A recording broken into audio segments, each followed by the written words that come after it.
లిఖించి మనం ఒక సమస్యలోనో, ఒక అనారోగ్యంలోనో, ఒక నష్టంలోనో ఇరుక్కుపోయిన తర్వాత నిన్నెవడు ఇడిపిస్తాడు?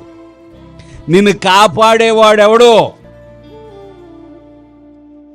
నువ్వు దొరికిపోయావు.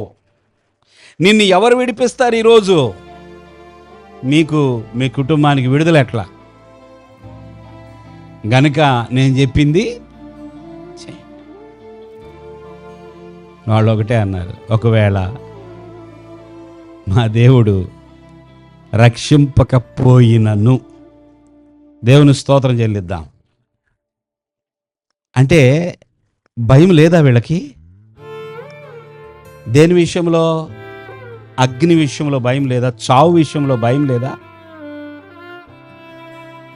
ప్రాణం పోతదే అనే భయం లేదా? ప్రాణ భయము లేదా? అంటే ప్రాణానికి మించిన భయము వీరికి ఎవరి పట్ల ఉంది?